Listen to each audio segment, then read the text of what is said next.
This is the Kreg European Hinge Jig, and this is how you use it.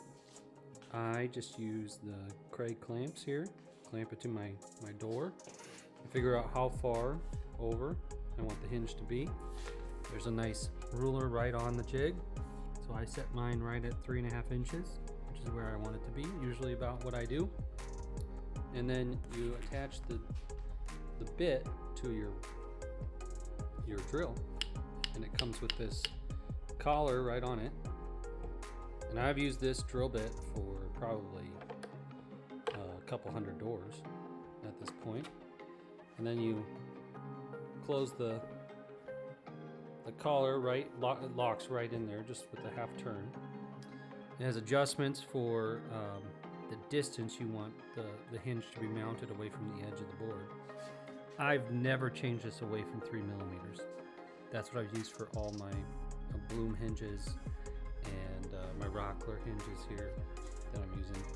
So you just drill this straight down, and I just hold my shop vac right here, and it collects all the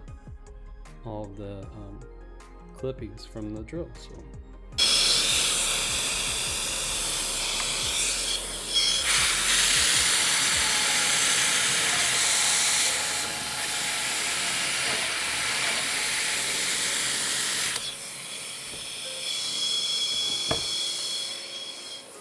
The other nice part about this is it has this collar depth stop here that rides right along this collar here, and gives you a perfectly depth of drill every time. You just got to set that once and then lock it in, and I've never changed that.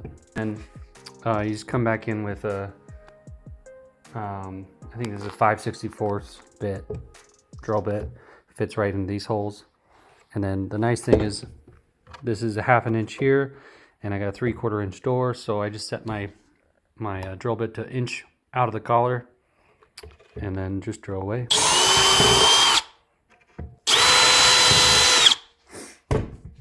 And here's setting the hinge. It just goes right in there, and you can see the holes line up perfectly.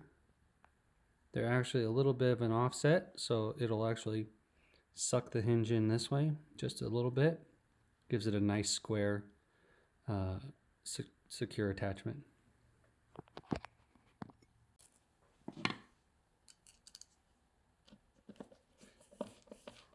And I just put one screw in about a few turns, and then start the next screw. Sink that one down. That seems to align the hinge nicely. You can double check it with your square. It does a really good job. That's how you use the Kreg European style hinge jig. I'll have a link for it in the description for Amazon, and follow for more quick woodworking tips. Thanks.